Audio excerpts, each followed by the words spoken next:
Of gadda baay'ee onnee namaa cabsu. Nagaan waaqayyoon haa baay'eetu hordoftoota abbii miidiyaa akkamittuu nagaa keessan hin obboleettiin keessan baay'ee nagaa godha. Isinillee akka nagaa qabdan abdii amantiin qabu waaqayyo bira. Maaloo waan hin gadda baay'ee onnee nama cabsu tokko amma argee dhufe dhugaa waaqayyo onnee nama cabsu jechuudha waan baay'ee nama gaddisiisu. Obboleettii suuraa irratti argitan kuni akkuma keenya kana Dubaayii keessa hojjetachuu dhufte amma garuu jechuudha. Dhugaa waaqayyo wanti hin yaadamne wanti nama gaddisiisu wayiitu isheerra ga'e jechuudha. Gamoorra lafa dhooftee kuftee lubbuun ishee darbe jechuudha. Isiniif hin dubbisa amma fiibiirratti arge jechuudha. Gadda onnee namaa cabsu. Mucayyoon kuni Mirgee Kafanaa Abdoo jedhamti. Bakki dhaloota ishee godina Shawaa Lixaa Aanaa Daandii ganda Warqee Araaboo yoo taatu obboleettiin kuni akkuma nama kamiyyuu hojjechuuf ofii maatii ishee jijjiiruuf gara biyya Dubaayii dhufte. Amma garuu gamoo irraa kufuun lubbuu ishee akka darbe keessan naaf himan naaf barreessan. Maatiin osoo mucoon keenya hin gala yookaan hin dhufti jedhanuu karaa eeganuu karaatti hafte. Galuun ishees abjuu taatee hafte. Waaqayyo bahuu keessan galuu keessan haa tiksu. Akkatti bahan malee akkatti galan hin beekan. Waaqayyo tikseen keessan kan ta'e isin haa eegu. Ijoolleen keessan bakka jirtanitti hunduma keessan waaqayyo isin haa eegu. Ani kanaaf qoodaa jiru sooshaal miidiyaa irraa dhugaa waaqa jiraata baay'ee na gaddisiise jechuudha. Amma kan arge warri FB fayyadamtan arguu dandeessu jechuudha. Akka itti ba'an malee akka itti galan hin beekan. Obboloonni koo akka kiyya biyya Arabaa kana keessa jirtanii akka itti ba'an malee akka itti galan hin beekan. Dhugaa waaqayyo mee obboleettii kana ilaalaa. Daa'ima lubbuun ishee dabarteerti. Egaa kan namni gaafuma dhalatu kan inni du'u garuu haala duuti ishee baay'ee nama gaddisiisa jechuudha. Maatiin ishee, firoottan ishee, olloonni ishee, obboleettiin keenya, intalli keenya nagaan nuu galti jedhanii eegaa jiru. Garuu wanti isaan hin yaadanne isaan quunnamee jechuudha obboleettii kana. Amma sa'aatii kanatti kan FB irratti poostii ta'e jechuudha. Maali jechuun isin barbaade obboloota koo nuti gizee biyya Arabaa kana keessa jirru hojii maaf xalaxalamna malee yookaan immoo jechuudha wanuma garaagaraatiif muddamna malee jireenya keenya akkamitti akka jiraannu waan guyyaa kana keessa oollu harka waaqayyoo akka jiru hin beeknu jechuudha. Garuu akka siroon jiru hin beeknu jechuu kiyya osoo hin taane yeroo tokko of daganne jechuudha. Maalitti of dagannaa tariitii haala jireenya keenyatti nu isa ta'uu danda'a. Haala itti nu hojjennu hojiin keenya wanti nu qabannee biyya galagannee yaadnu yookaan immoo hojjennee dafa keenya dhabuu dandeenya jechuudha. Dafa keenya yoo dhabames haa dhabamu jechuudha. Nuti yoo lubbuu keenya dhabne lubbuun keenya tokkicha baay'ataan hin deebitu. Hin deebitu maalumaa ta'e jechuudha. Deebi'uun hin jiru tokkittii baay'ataan ishee hin deebitu jechuudha. Haala rakkisaa keessatti haala waan barbaadan yoo baate ishiin deebi'uun hin danda'amu jechuudha. Takkittuma lubbuun namaa waan ta'eef namni addunyaa kanarra kan jiraatu yeroo tokko qofaadha. Kanaafuu maatiin jechuu barbaada. Maatiin keessanii soo muufattan yookaan abbaa manaa keessanii soo muufattan jaalallee keessanii soo muufattan lubbuu keessan dabarsuuf hin fiiginaa jechuudha. Bara kana keessa namni baay'een lubbuu ofii itti farada jechuudha. Lubbuu ofii itti faraduun ikkoo kun dhugaa dubbachuu fi akka cubbuu ta'e hin beekne miti namni ofii of ajjeesuun cubbuudha jechuudha. Yoo waaqayyoon guyyaa inni uume inni waaqa uume waan ta'eef yeroo ofii isaatiif barbaade nu fudhata malee yeroo nuti ofii keenyaaf lubbuu keenyatti farannee lubbuu keenya dabarsinu kun cubbuu guddaa jechuudha. Kanaafuu maatiin jechuun barbaade obboleettii kana maatii ishiitiif hiriyoottan ishiitiif waaqayyo jajjabina haa kennu jechuudha. Hin baana obboleettiin keenya haala gaariidhaan nutti galti jedhanii obboleewwan ishee eeguu danda'u. Akkasumallee maatiin ishee haati ishee sanuu keessattuu haadha hin beektu hundi keenyaa haadha qabna. Haati ishee natti galti jetteetu eegaa jirti jechuudha. Haati keenya qabaannes dhabnees isheen nu ilaaltu. Isheen jiraachuu keenya bichaadha kan isheen barbaaddu waan ta'eef jechuudha.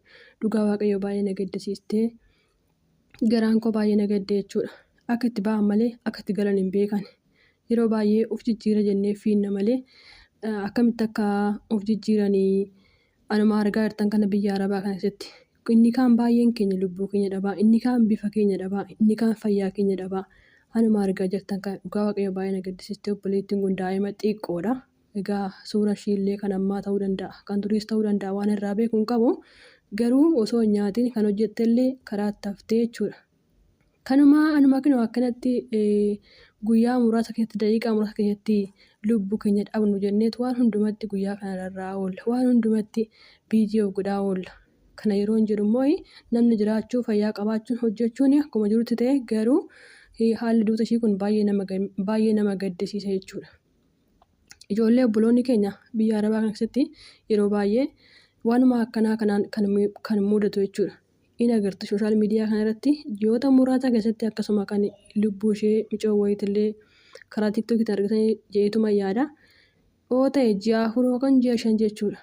Kan gamoorraa lafa dhooftee lubbuu ishii darbee jechuudha. Kana amma gamoorraa lafa dhooftee lubbuu ishii dabarreennee yookaan torbee tokko yookaan torbee lama bichaa ho'ifnee bira dabarra malee micoon tun maal taate akka ishiin duute maaltu beeka. Tariitii maatii wajjin jirtu sanii wal dhabdeettaa.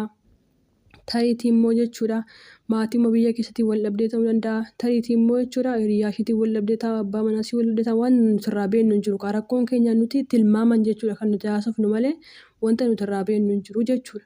Kanaafuu obboleettiin kun amma lubbuu ishii dhabdee jirti. Waanuma fe'eenis yoo ta'e Arabni kunis jechuudha waan barbaade godhu ijoollee keenya. Wanti maaliif wanti turaniin nu isaa wajjin jiraanna malee waan barbaadan nu gochuu danda'u. Wanti nuti irraa beeknu qabnu. Wanti nuti yeroodhaaf harka isaanii jirra waan ta'eef wanti nuti ofirraa isaanii dhorkinu hin jiru jechuudha. Maaliif waaqa malee maaltu nu arga isaa wajjin yeroo jiraannu kana. Kanaafuu maal jechuun barbaade obboleettiin kun kanis ta'e sanis ta'e lubbuu ishee dhabdee jirti. Gamoorraa lafa dhooftee kuftee lubbuun ishee darbee jedhamee amma sooshaal miidiyaa irratti haasa'amaa jira. Amma yeroo daqiiqaa muraasa keessatti kan FB irratti arge jechuudha. Namni kun yeroo hundumaayyuu waa'ee rakkina ijoollee keenya biyya Arabaatti kan inni poostii godhu garuu waa hunduma keessaa obboleettiin kun baay'ee garana nyaatte jechuudha.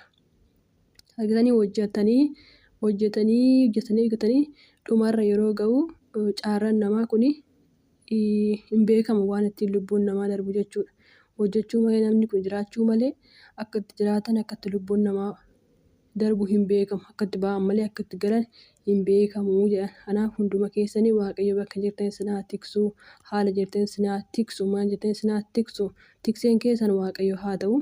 Obboleettii kanaaf immoo firoottan ishii harmee ishii abbee ishii olloota isaanii jajjabina haa kennu waaqayyoon. Waan biraa wanti jennu tokkollee homtuu hin jiru. Nuti akkuma barame miti barame waan ta'eef ijoolleen Itoophiyaa biyya Arabaa keessa jiran shamarranii bakka yookaan fooqirraa lafa dha'anii du'u jedhamu yoo namni isa ajjeese yoo namni akka barbaade godhe fooqumarraa lafa dha'anii du'an jedhu. Dhugaa yookaan torbee tokko yookaan torbee lama kan ho'ifameetu darbu jechuudha. Kana wanti hin goonu tokkollee homtuu hin jiru. An beeku waaqayyo duwwaadha malee nuti wanti beeknu tokko homtuu hin jiru.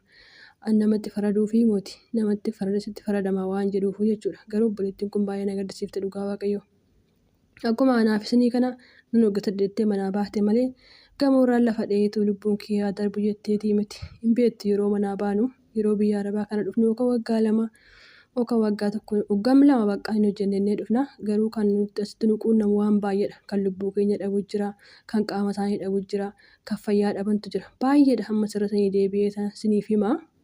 Waaqayyo kana sinaa oolchu bakka jirtanitti waaqayyo kana sinaa oolchu gadda hamaa ganna oddee namaa cabsu ana warra ishii osoo jechuudha. Ijaan arganii bira jaatanii dhibamsiifatanii dhugaa waaqayyo waan duuteetti fakkaatu reeffa ishii arganii egaa yookaan hin galaaf reeffi ishii yookaan hin galuuf kan beeku kana waaqayyo qofaadha. Waaqayyo nagaan baatanii nagaan sinaa galchu maatii keessanitti bakka jirtanitti. Amma danda'ameen waaqayyo wajjin of eeggannoo godha. Nama wajjin warra Arabaa kana wajjin yeroo jiraattanii waaqayyo sinaa eegu of eeggannoo godha. Namni keenya daqiiqaa muraasaaf obsuu dadhabeetu waan hundumaa keessa darbuu dadhabeef kan lubbuu isaa dabarsu jechuudha. Akkoo lubbuu keenya kana yeroo dabarsinu jechuudha dhugaa dubbachuu fi obsa odoo qabaanne obsa daqiiqaa 5 daqiiqaa 6 ofii kennine booda waan sana keessa deebine hin goonuu jechuudha. Kanaaf maal waggaa meeqa jiraanna? Egaa anillee kana waa'ee kanaa keessa galee haasa'uuf osoo hin taane obboleettiin kun akkamitti akka duute waan irraa beekuu hin qabu. Ani sooshaal miidiyaa irraan arge garuu bakka jirtanitti obboloonni kee biyya Arabaa jirtanii of eeggannoo godhaa jechuudha. Of eeggannoo godha namni of eegee hin danda'u. Garuu waaqayyo namaa eegu. Ijoollee isaaniitti soo eegdanii waan hunduma irratti of eeggannoo godha. Isaan wajjinis yeroo haasoftanii gizee hundumaayyuu of eeggannoo godha. Bakka of eeggannoon hin barbaachisu jechuudha. Waaqa gaditti namni of eeguun dirqama jechuudha. Waaqayyo ammallee irra deebi'ee jira maatii ishiitiif firoota ishiitiif jajjabina haa kennu. buloota koo warra kanan qabadhe yaadde kanumaadhaan eebbifamaa nagaa naa ta'a. Amma viidiyoo biraatiin walitti deebinutti.